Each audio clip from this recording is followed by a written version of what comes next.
तू भेटशी नव्याने या मालिकेचा 5 सप्टेंबरचा भाग तुम्ही बघत आहात। प्रेक्षकांनो, सुरुवातीला आपण बघतोय की माहीला सगळेच कॉलेजमधले त्याचे मित्रमैत्रिणी चिडवत असतात तन्वीच्या नावाने की हा माही तन्वीच्या प्रेमात पडलाय, दोघांचे एकमेकांवर प्रेम आहे। त्याचे काही फ्रेंड्स म्हणतायत तू तिला प्रपोज करायला हवं आणि सगळेजण त्याला चिडवतायत। माही म्हणत असतो काहीतरीच काय तुमचं, असं काही नाहीये रे।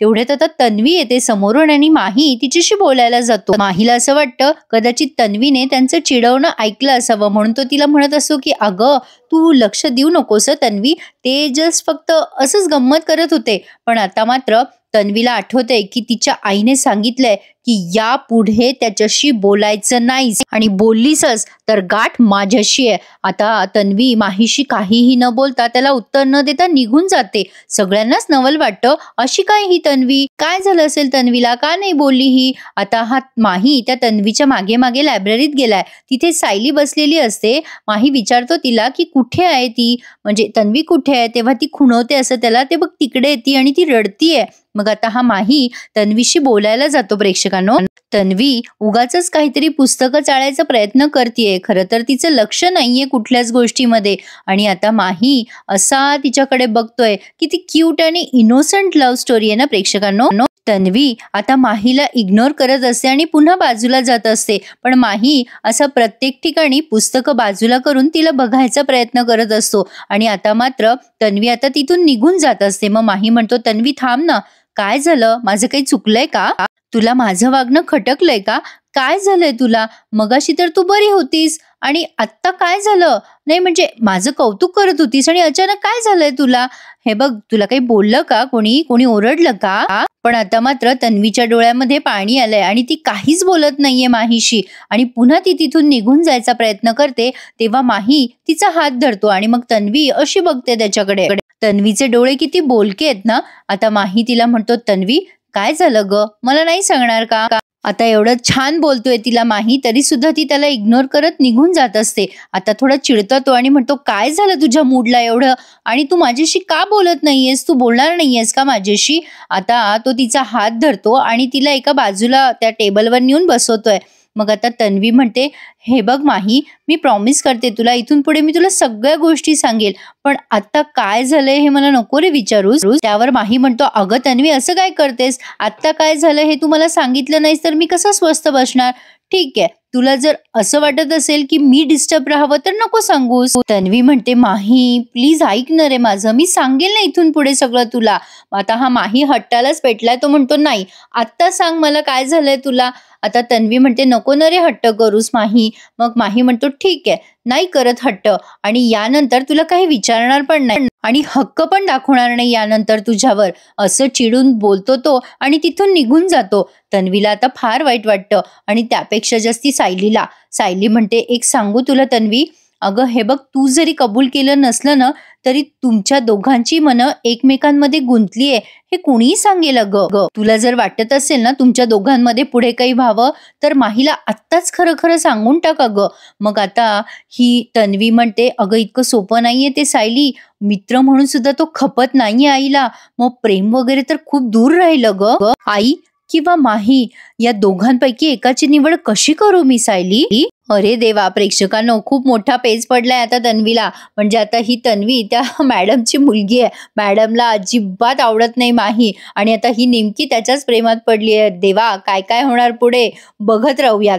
तर आता इकडे आपण बघतोय या मॅडमनी म्हणजे आपल्या गौरी मॅडमनी शिक्षक दिनाच्या हार्दिक शुभेच्छा असं बोर्डवर लिहिलंय आणि प्रत्येक जण इथे एक एक जण येऊन शिक्षकांची मिमिक्री करून दाखवत आहेत। आता गौरीची टर्न येते तेव्हा गौरीला अभिमन्यू सरांची ऍक्टिंग करायला सांगितलंय आणि गौरीने ती ऍक्टिंग अगदी छान आणि व्यवस्थित बजावली आहे। तिने सेम टू सेम अभिमन्यू सरांसारखं चिडचिड पण केली आणि शिकवलंय सुद्धा। आता ती म्हणते आत्ताच्या आत्ता वर्गाच्या बाहेर व्हा आणि तोंड दाखवू नका आठवडाभर, चला निघा। आता सगळेजण गौरीसाठी क्लॅप करताय। मग गौरी आता फळ्यावर सुद्धा लिहून बघते, म्हणजे अभिमन्यू सर जसे करतात ना अगदी सेम टू सेम तसं करतेय ती। आणि आता तेवढ्यात तिथे अभिमन्यू सर येतात आणि मग गौरीला ते ऍक्टिंग करताना बघतात आणि चिडतात आणि म्हणतात हे करायला येतं कॉलेजमध्ये तुम्ही, अशा नकला करायला यायचं असेल ना तर ऍक्टिंग मध्ये जा, इथे कशाला आलाय।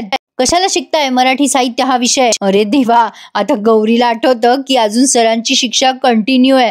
मग आता ही गौरी विषय बदलायचा म्हणून म्हणते, सर तुम्हाला शिक्षक दिनाच्या खूप खूप शुभेच्छा. आणि सर तुम्ही विसरलात का एक गोष्ट?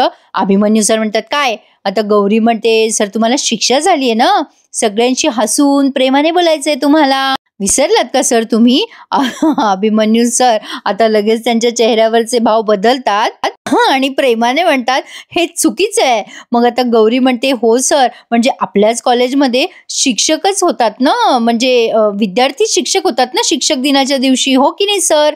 बरोबर बोलते ना मी सर? अभिमन्यू सर आता खूप चिडायला लागतात. गौरी लगेच त्यांना आठवण करून देते, सर सर सर चिडताय तुम्ही, चिडताय, तुम्हाला अलाउड नाहीये सर असं चिडणं, प्लीज प्लीज स्माइल कराल का तुम्ही?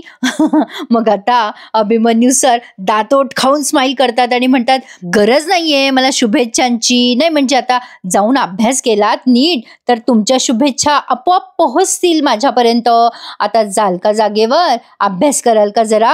जाता का जागेवर बसायला? का आता प्रिन्सिपल सरांची ऑर्डर घेऊन येऊ तुमच्यासाठी? गौरी म्हणते, नाही नाही जाते जाते हा मी. आणि आता पुन्हा त्यांना शुभेच्छा देऊन जाते मुद्दाम शिक्षक दिनाच्या. असो, छान फनी सीन दाखवला त्यांनी. तर आता इकडे बघा, आभा आणि तिची आई या दोघी जणी सगळं देवाचं वगैरे सामान त्यांनी काढलंय आणि व्यवस्थित आवरसावर करतायत. आता सणवार आलेत ना जवळ. मग आता आभा म्हणते, म्हणजे ऍक्च्युली तिचं अचानक लक्ष जातं अर्पिताच्या गळ्याकडे बोलता बोलता आणि ती म्हणते, काय ग मम्मा, अगं तुझ्या गळ्यातली चेन कुठे गेली आहे मामाने दिलेली? अगं काल तर घातली होतीस ना तू?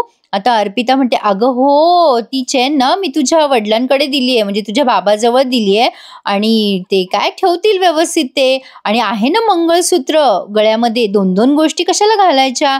मग आता ही आभा म्हणते, अगं पण गणपतीत घाल, तेवढे 4 दिवस घालशील तर मामाला बरं वाटेल ग बघायला.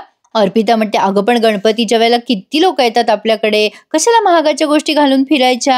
आणि तसंही आता गणपतीच्या वेळेला कोण कोण येतं आपल्याकडे कोणाच ठाऊक. आता पुढे काही आभा बोलणार तेवढ्यात आता तिथे पद्मिनी मॅडम आल्यात आणि ती ती ती कुठे असं विचारायला लागतात अर्पिताला. अर्पिता विचार करते, अरे देवा, मी कडी लावायची विसरले वाटतं खोलीला. आभा म्हणते, अगं आई मॅडम आल्यात बाहेर. मग आता अर्पिता त्यांच्या जवळ जाते आणि म्हणते, काय काय हवंय तुम्हाला मॅडम? या मॅडम म्हणत असतात, ती ती कुठे आहे? तिला बोलव ना आता. अर्पिता म्हणते, हो हो, कोणाला बोलवायचंय? कोण पाहिजे तुम्हाला? दादाला बोलवायचंय का? दादा येईलच आता थोड्या वेळाने.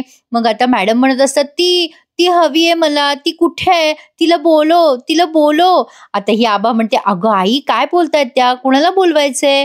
आबा म्हणते, अगं आई त्यांना स्पेसिफिकली कोणाला तरी भेटायचंय, बघ त्या ती म्हणतायत. मग आता अर्पिताला आठवतं की ती म्हणजे कदाचित गौरी असू शकते, कारण गौरीने त्यांना औषधं वगैरे दिली होती ना. आता या अर्पिताला आठवतं ते आणि अर्पिता म्हणते, अच्छा ती हवी आहे होय तुम्हाला?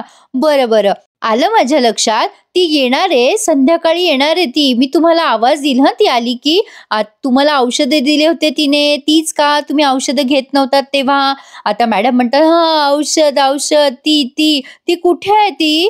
मग आता ही विचारते आभा, अगं कोणाबद्दल बोलताय तुम्ही? अर्पिता म्हणते, अगं ते आपल्या मावशी आल्या नव्हत्या ना तेव्हा, ती आपल्या दादाच्या कॉलेजमध्ये कॅन्टीन मध्ये काम करते ती मुलगी, ती आली होती आपल्याकडे. मॅडम तिच्याबद्दलच बोलतायत. आभा म्हणते, अच्छा असं आहे होय. मग अर्पिता त्यांना म्हणते, हो ती येणार आहे, हा तुम्ही आता आराम करा.